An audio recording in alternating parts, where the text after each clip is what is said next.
자, 오늘부터 에스겔을 공부하는데요. 오늘은 1장부터 3장을 공부합니다. 48장까지 3장씩 이렇게 계속해서 나갈 것입니다.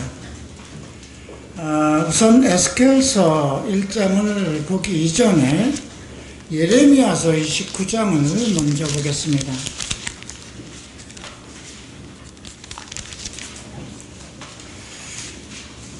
예레미야서 29장 15절 보면 너희가 말하기를 여호와께서 우리를 위하여 바벨론의 선지자를 일으키셨느니라. 그 바벨론에 우리를 위해서 바벨론의 선지자를 일으켰다고 했습니다.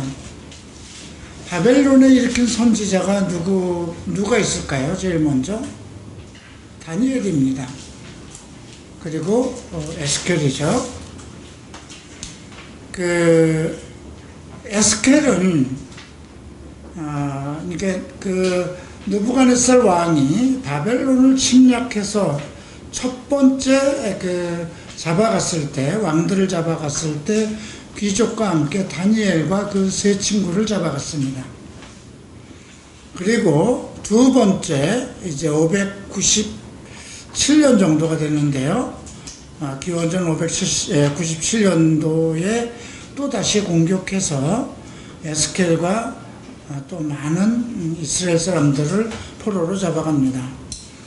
그리고 BC 587년도에 예루살렘이 완전히 멸망돼서 세 번째로 이스라엘 백성들을 모두 포로로 잡아가죠. 그러니까 에스겔은 두 번째에 잡혀간 그런 선지자라고 생각하면 되고요. 그는 예언자였고 제사장이었습니다.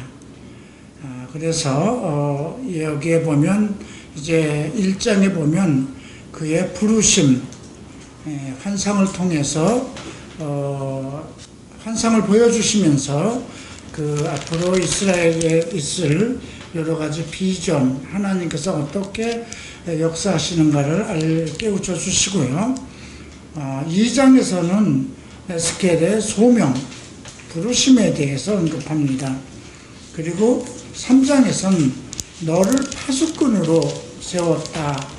그래서 지금 1, 2, 3장은 모두 에스겔이 본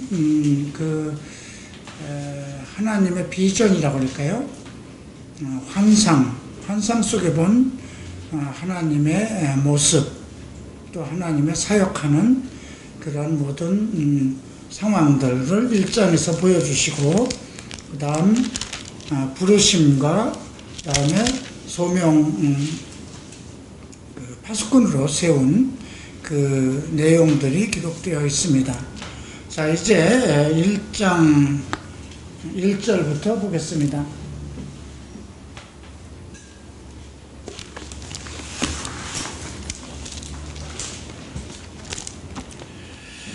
자, 1장 1절을 보겠습니다. 30째 해 넷째 달 초닷새에 내가 그발강가 사로잡힌 자 중에 있을 때에 하늘이 열리며 하나님의 모습이 내게 보이니, 하늘이 열리고 하나님의 모습을 보이셨다는 거죠. 신약에서도 우리가 사도행전에서 이런 모습을 볼 수가 있어요. 스데반이 돌에 맞아 죽을 때에 하늘이 열리고 주께서 서 계신 것을 보았다고 그러죠. 그런데 지금 포로로 잡혀가 있는 중에 그발강이라는 것은 이 유브라데 강에서 지금 바벨론 도성까지 운하를 만들었어요. 강을 만든 거예요. 그러니까 수로를 다시 만든 거죠. 원래 있던 강이 아니고, 그쪽에 이스라엘 백성들, 포로된 사람들이 많이 아마 살고 있었던 모양입니다. 근데 여기서 30째 되던 해라는 것은 그 에스겔의 나이를 이야기하는 것보다는 그 제사장의 위치에 있다는 것을 전제로 하고 있는 것입니다. 왜냐하면 제사장이 되려면 30살이 되어야 되고 반드시 결혼을 했어야 됩니다. 원래 에스겔은 33살에 결혼을 했고 그 다음 26살에 포로가 돼서 왔어요. 그러니까 제사장이 되기 전에 이제 포로가 된 겁니다. 그래서 30살이 됐으니까 이제 제사장 가문 사람이고 하니까 이제 그 사역을 이제 제사장으로서 또 선지자로서 예언자로서 사역을 하게 된 것이죠. 자, 그 특별한 내용 중에 그 아내가 죽은 내용이 또 그 기록되어 있는데 한번 24장을 한번 보시겠습니다.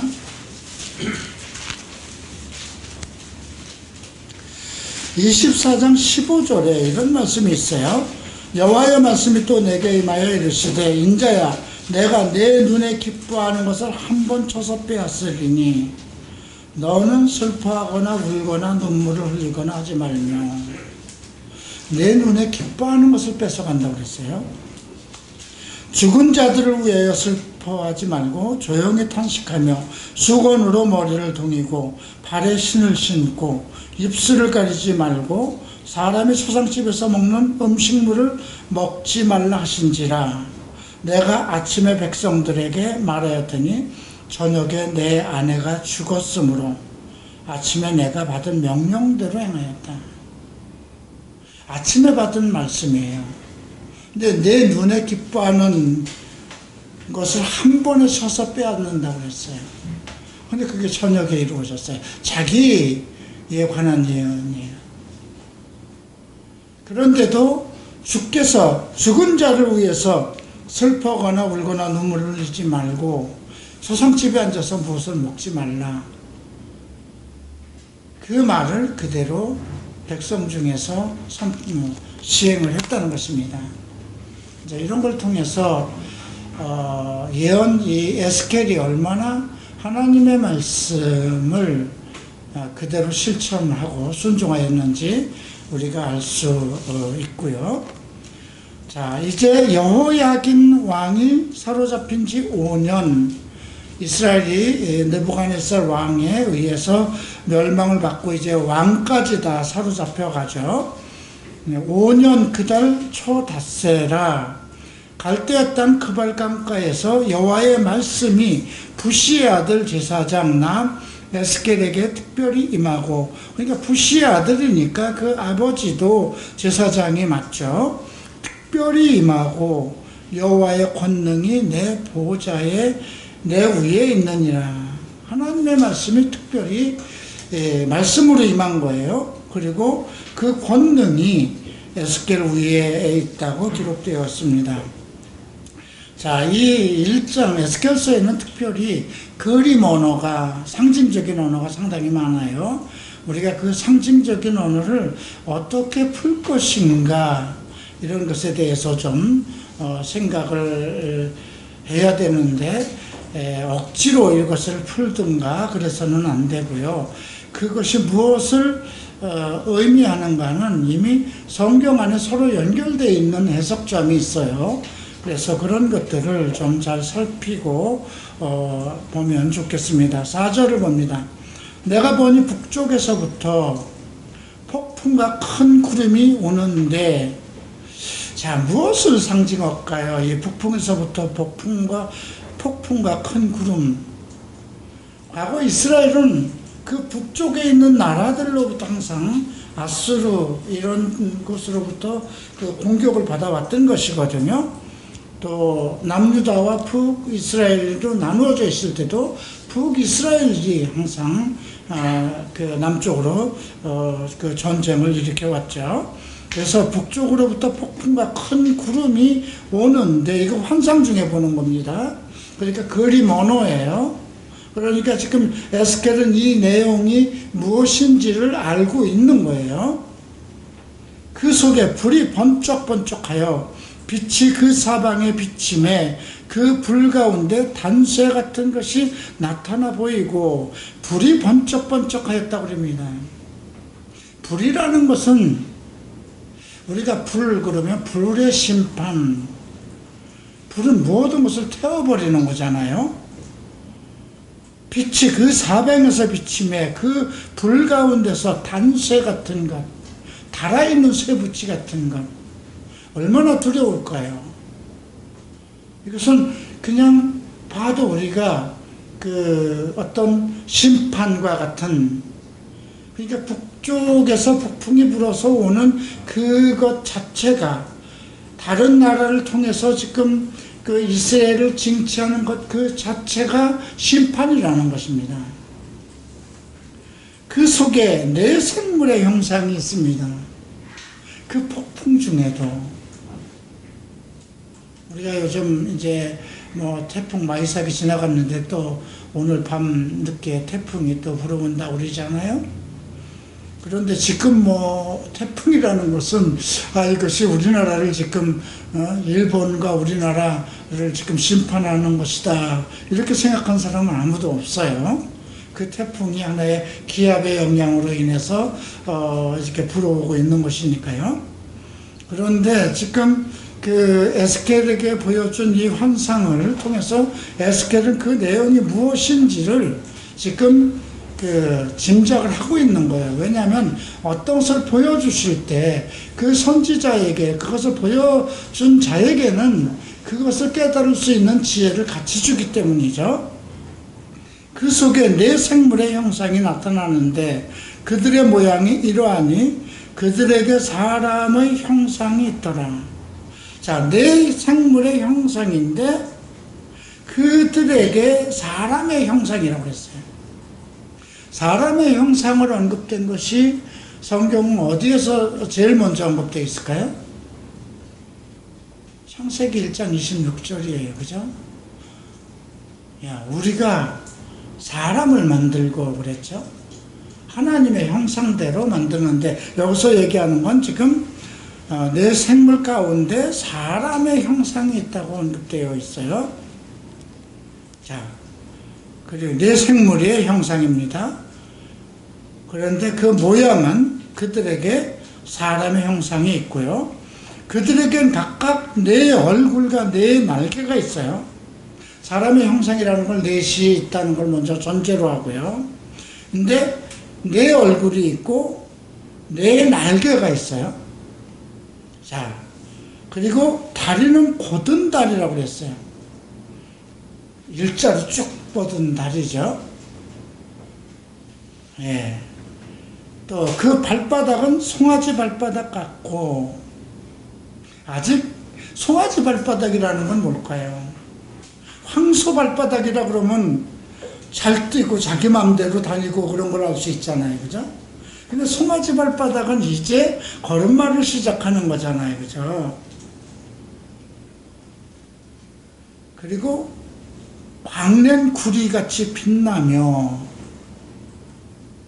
그러니까 다리가 곧고 발바닥은 송아지 발바닥 같고, 송아지는 이제 장차 커서 어떤 일을 시키기 위해서 키우는 것인데 그 발바닥이 송아지 같다는 거예요. 그러니까 이제 일을 할 준비가 되어 있다는 것을 볼 수 있고, 광낸 구리같이 빛난다고 해서, 구리는 성경에서 항상 심판을 뜻합니다. 그러니까 이 네 생물의 형상이 사람과 같은데 얼굴과 날개가 있고, 이 모습 속에서 우리가 발견할 수 있는 것은 어떤 심판과 어떤 일과 관계가 있다는 것을 알 수가 있어요. 자, 8절 봅니다. 그 사방 날개 밑에는, 날개 밑에 또 사람의 손이 있어요. 특별한 형상이죠. 우리 사람의 형상으로 얘기를 한다면 날개는 없어야 돼요. 근데 위에 보면 네 날개가 먼저 있고, 날개 밑에는 지금 사람의 손이 있어요. 그 네 생물의 얼굴과 날개가 이러하니, 날개는 서로 연하였다. 서로 연결되어 있다는 거예요. 날개가. 날개는 어떤 일을 하는 거죠. 운행이죠. 예, 우리가 이 부분을 먼저 좀 이해하기 위해서 이사야서 6장을 좀 보시겠습니다.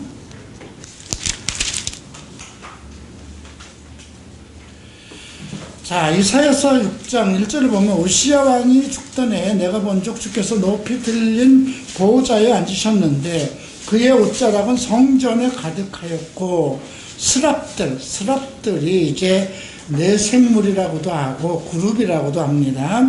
모시고 섰는데 각기 6날개가 있어요. 예, 그리고 그 둘로는 자기의 얼굴을 가리었고 그 둘로는 자기의 발을 가리었고 그 둘로는 날며 그랬습니다. 자, 둘로 얼굴을 가렸다는 건 얼굴이 보이지 않게 하였다는 것이고요. 또 둘로는 자기의 발을 가리었다는 것은 자기가 가는 길을 보이지 않았다는 것입니다. 그리고 둘로는 난다는 건 뭘까요? 그런 상황에서도 얼굴은 보이지 않고 가는 길은 보이지 않았지만 그는 계속 일을 하고 있었다는 거죠. 예, 그런 그 전제, 그러한 상황을 생각하면서 이제 이 날개와 관련된 것을 좀 살펴보면 됩니다. 날개가 다 서로 연하였으며 갈 때에는 돌이키지 아니하고 일제히 앞으로 곧게 행하며 다리도 아까 곧닿다 그랬어요. 근데 날개도 갈 때는 일제히 돌이키지 않고 한 방향으로 계속 간다는 겁니다. 자, 그리고 이제 10절에 그 얼굴들의 모양의 넷은 아픈 사람의 얼굴, 넷의 오른쪽 사자의 얼굴, 넷의 왼쪽 소의 얼굴, 넷의 뒤는 독수리 얼굴입니다. 그러니까 앞에 앉은 앞에 사람의 얼굴 넷은 사람의 얼굴이라는 거죠.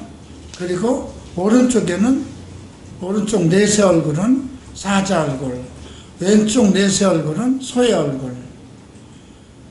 자, 특별한 형상이죠. 왜 이렇게 생물의 얼굴을, 그러니까 여기서 보면 내 생물이라고 그랬고 사람의 형상이라고 그랬는데 그 얼굴의 모양은 또 각각 달랐어요. 자, 그러니까 어떤 상징적인 것이 있는 거예요. 자, 계시록 이제 4장을 좀 보시겠습니다.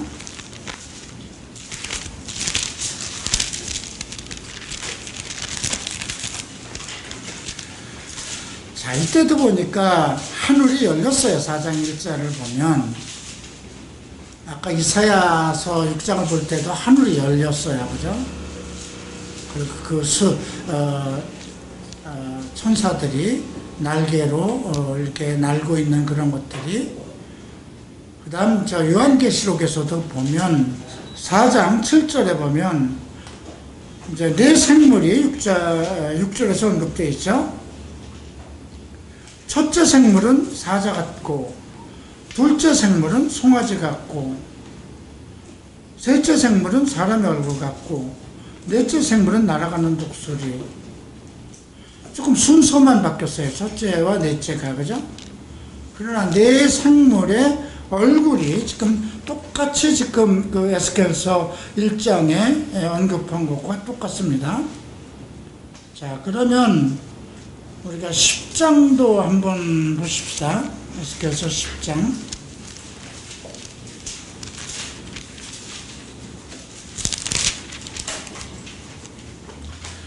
자, 14절에 보면 그룹들에게는 각기 네 면이 있는데 첫째 면은 그룹의 얼굴이요, 둘째 면은 사람의 얼굴이요, 셋째는 사자의 얼굴이요, 넷째는 독수리 얼굴이에요.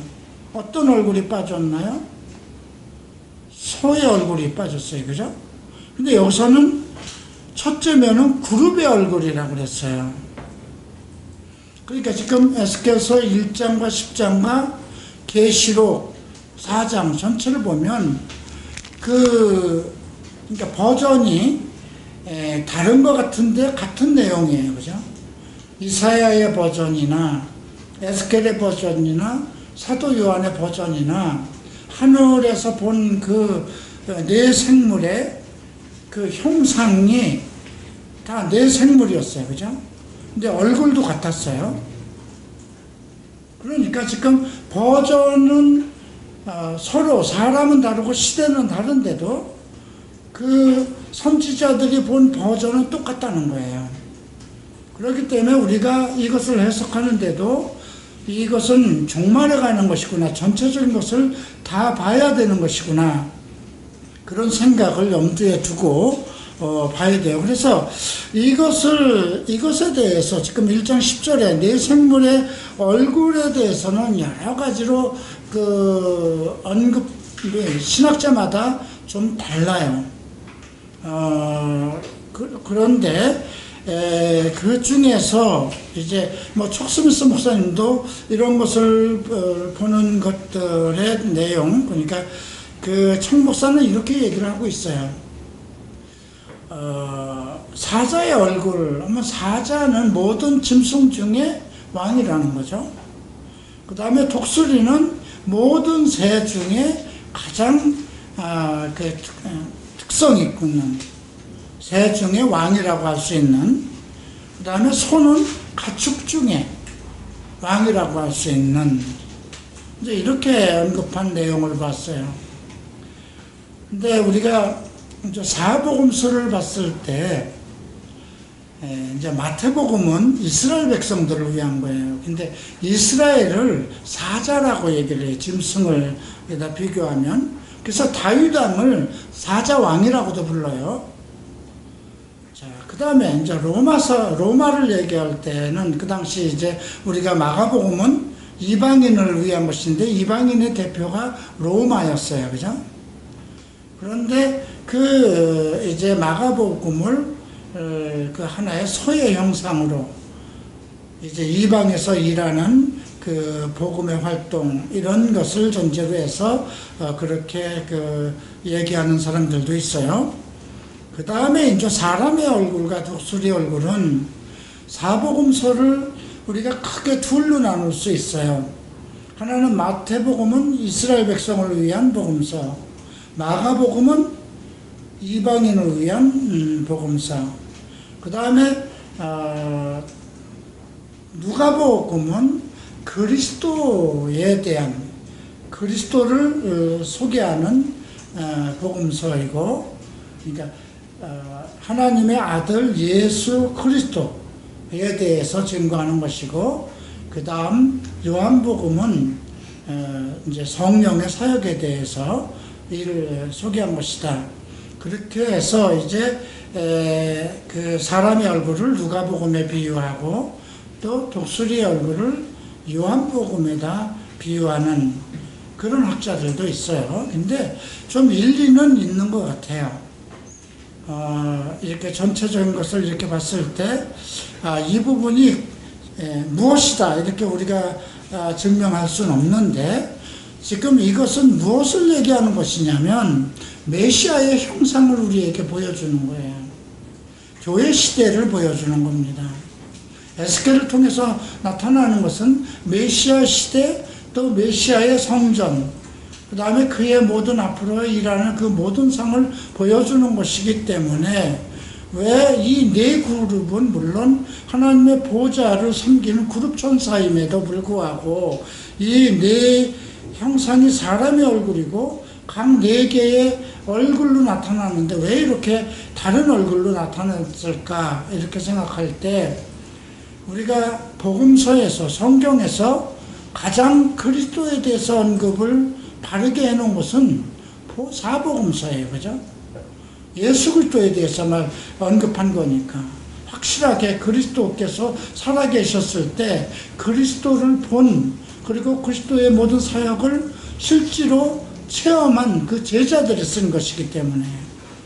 그래서 마태복음은 이스라엘 백성들, 다음 마가복음은 그 이방인들, 누가복음은 그리스도의 인성, 그 다음에 요한복음은 그리스도의 신성, 이렇게 생각한다면 지금 그 1장 그 10절의 말씀, 사람의 얼굴, 오른쪽은 사자의 얼굴이요, 넷의 왼쪽은 소의 얼굴이요, 넷의 뒤는 독수리 얼굴이다. 이것을 그렇게도 생각할 수 있겠구나 하는 생각이 들죠.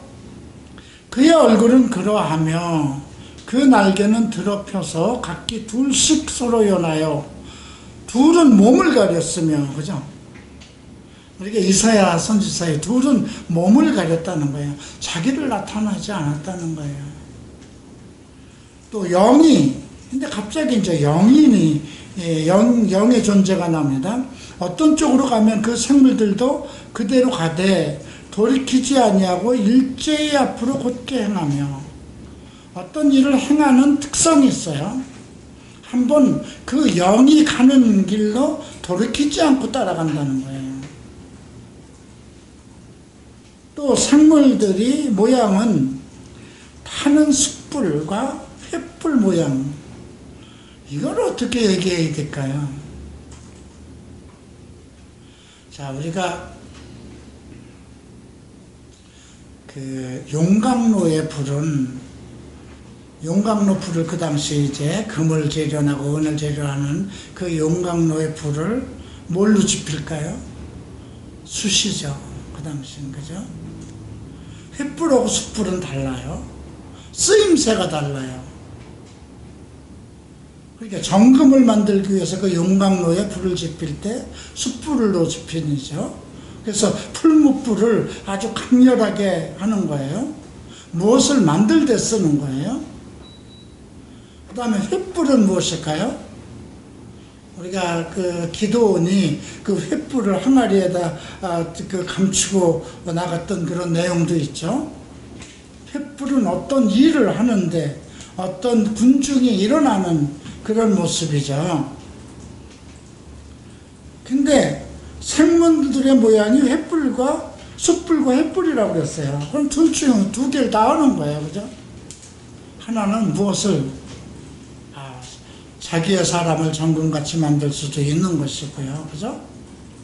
그리고 또 그리스도의 복음을 온 세계에 전하기 위한 횃불이 되는 것이고요. 숯불과 횃불 모양 같은데 그 불이 그 생물 사이에서 오르락내리락 하며, 생물 사이에서 계속 오르락내리락 한다고 그랬어요. 그 불은 광채가 있고 그 가운데는 번개가 나며, 광채가 있고 그 가운데서 번개가 난다고 했어요. 우리가 그 계시록을 봐도 이제 그 번개가 일어나고 하는 내용들이 많이 기록되어 있습니다.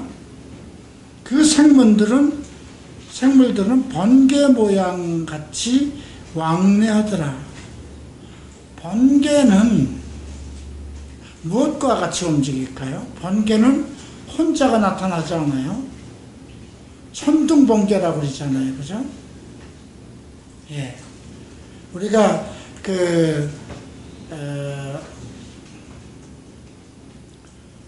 야고보와 요한의 별명을 보아너겟이라고 줬죠. 번개의 아들들이라고 그랬어요. 그죠?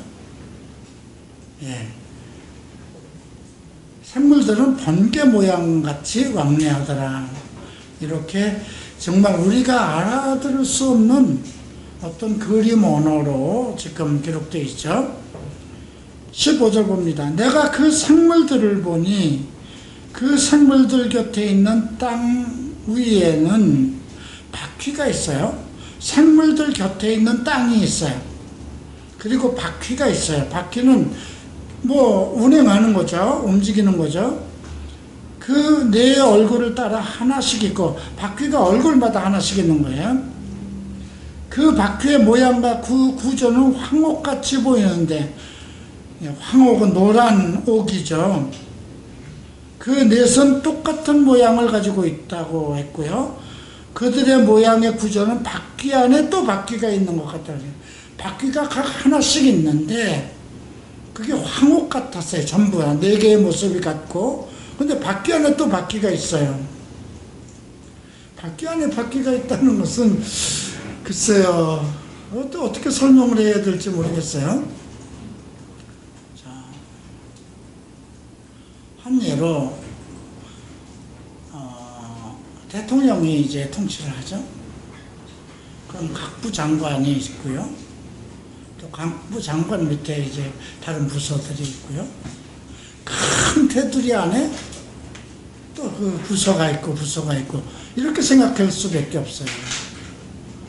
지금 하나님이 바퀴를 가지고 지금 움직인다는 건 지금 땅에서 일을 하는 거잖아요. 달려가는 거잖아요. 예. 얼굴을 따라서 하나씩 있다는 건 사역하는 방법이 다 다르다는 거예요. 얼굴을 따라서 있으니까. 사람의 얼굴, 예, 소의 얼굴, 독수리의 얼굴, 또 뭐죠? 사자의 얼굴. 거기에 이제 하나씩 이제 바퀴가 있고, 그 구조는 황후과 같다는 것은 특별한 것을 얘기하는 겁니다. 그죠? 황후과 같다는 것은 하나의 귀족, 그죠? 예, 돌이 아니잖아요. 그죠? 예, 그런데도 사파이어는 아니에요. 예. 그 넷은 똑같은 모양을 가지고 그들의 모양은 과 구조는 바퀴 안에 바퀴가 있는 것 같으며 그들이 갈 때는 사방으로 향한 대로 돌이키지 아니하고 갔나. 사방으로 가는데 돌이키지 않는다는 건 뭐예요? 실수가 없다는 거예요. 우리가 돌이킨다는 것은 뭔가 다시 회상하고 돌이켜보는 거잖아요. 그죠?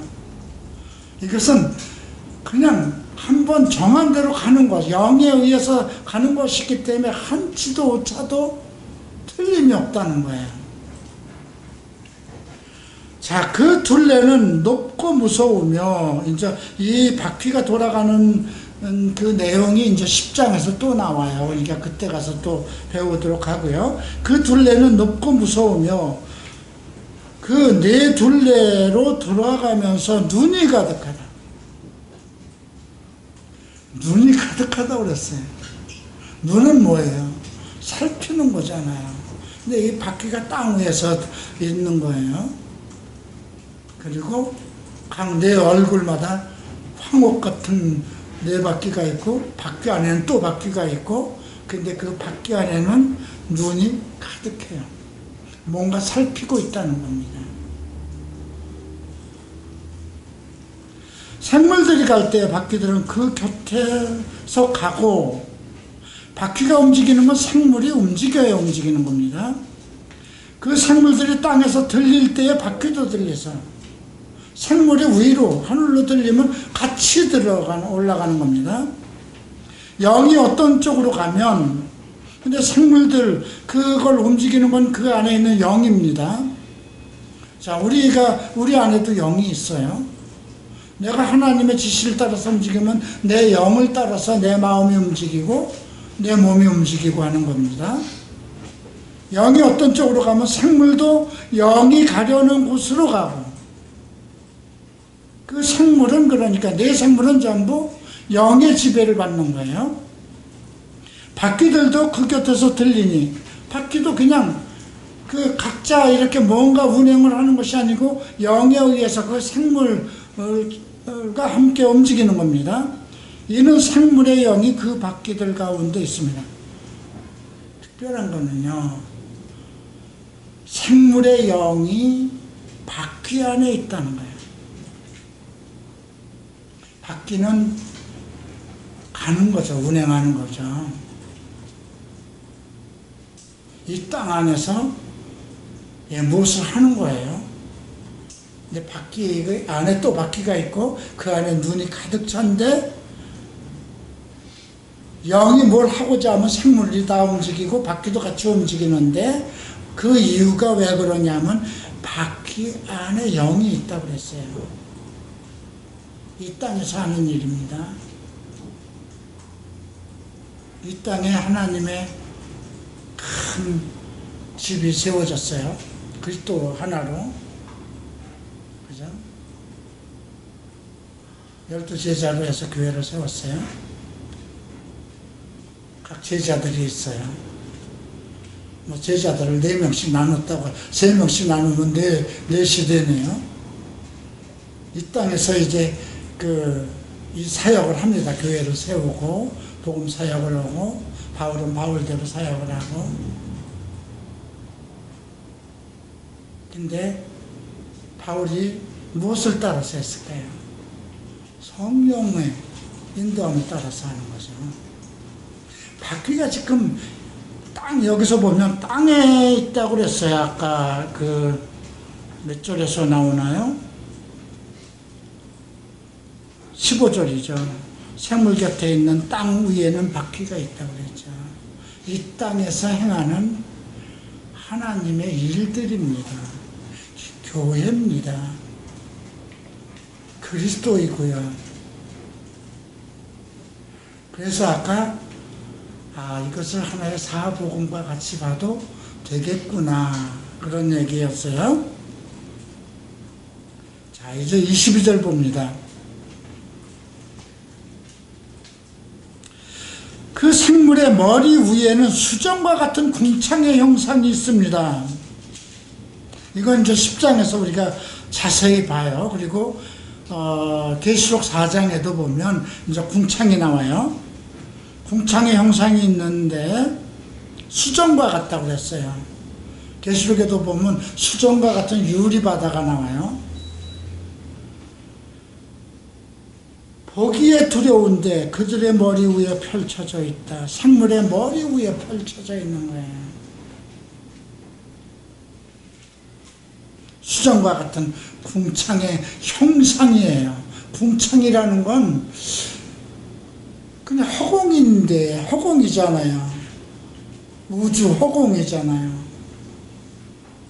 근데 그게 수정과 같고 두렵다고 그랬어요.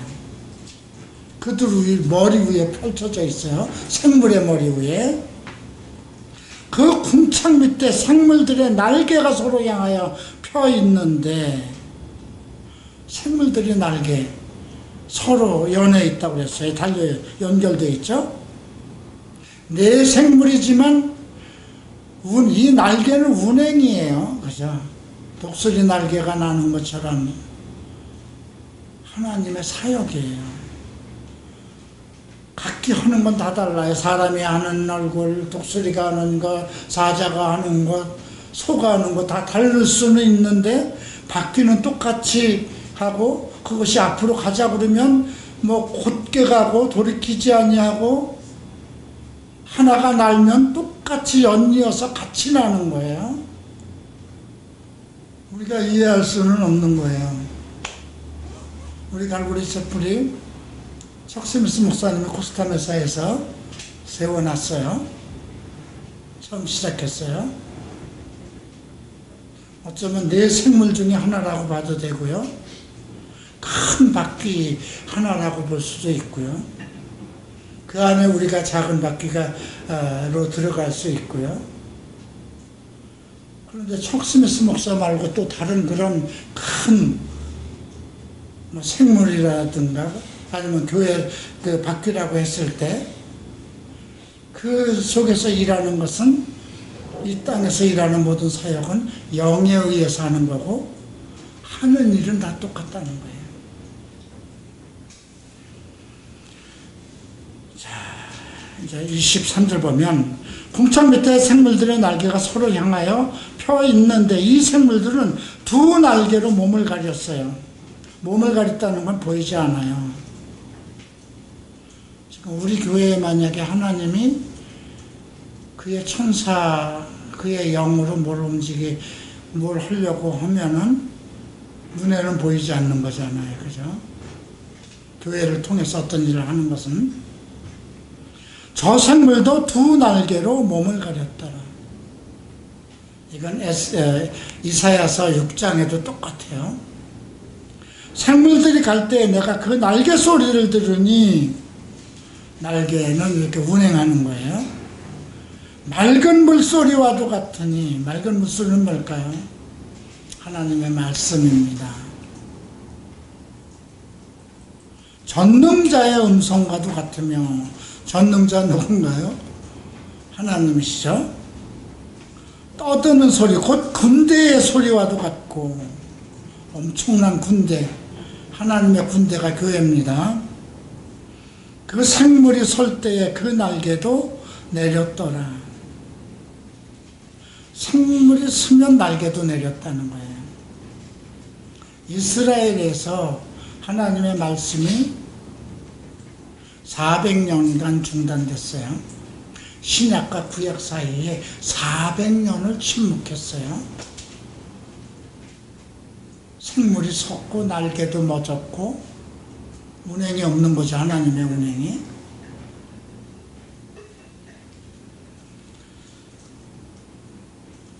그 머리 위에 있는 궁창 위에서 음성이 나더라. 궁창 위에서 뭐 음성이 나요. 예. 그 생물이 설 때 그 날개도 내렸더라. 머리 위에는 궁창 위에서 음성이 나는데 생물이 서면 날개를 내렸다는 거죠. 안 움직였다는 겁니다. 26절. 그 머리 위에 있는 궁창 위에 보좌의 형상, 하나님의 보좌죠. 거기에 예수가 앉아 있는 거잖아요. 그죠? 하나님의 우편에 앉아 계시다고 그랬어요. 하나님의 보좌 하면 항상 우리는 그리스도가 앉아 계신 곳, 시온자를 생각하면 돼요. 그 모양이 남보석 같고, 남보석이 사파이어인가? 그 보좌의 형상 위에 한 형상이 있어. 사람 모양. 이건 누굴까요? 뭐 예수죠. 그러니까 여기 내 생물은 그리스도가 아니에요. 교회예요. 이 땅에는 많은 뭐 교파가 있지만, 그죠? 예. 내가 보니 그 허리 위에 모양은 단쇠 같아서, 단쇠 같다는 건 심판이죠? 자, 세례 요한이 예수 그리스도를 뭐라고 증명했나요? 그는 내 뒤에 오시는 분인데, 내 앞에, 나는 그분의 신들매들 매기기도 쉽지 않다 그랬죠. 그는 내 앞에 있는 분이라고 증거하면서, 그는 불과 성령으로 세례를 주신다고 그랬어요. 그죠? 불로 세례를 주는 거 심판이에요. 태워버리는 거예요. 우리의 모든 것을. 그리스도의 말씀은 정결해서 우리를 정화시키는 그런 우리의 잘못된 것을 태우고 끊어버리고, 예, 정금과 같이 만드는 것이죠. 그 위의 모양은 단쇠 같아서 그 속에 주의가 불 같고 그의 심판과 판단이 살아서 있는 겁니다. 그 허리 아래의 모양도 불과 같아서 사방으로 광채가 나며, 그 사방의 광채의 모양은 비 오는 날 구름이 있는 무지개 같으니. 이거 어디에서 봤어요? 창세기 9장이잖아요. 그죠? 다시 심판하지 않겠다고 하셨잖아요. 그죠? 그러니까 그 궁창 위에 보좌에 앉으신 그 사람 같은 분, 사람 모양 같은 그분은 예수 그리스도예요. 여기 보면 지금 무지개 같은 그 구름 언급을 하니까, 그죠? 이는 여호와의 형상, 영광의 형상의 모양이라. 내가 보고 엎드려 말씀하시는 이의 음성을 들으니라.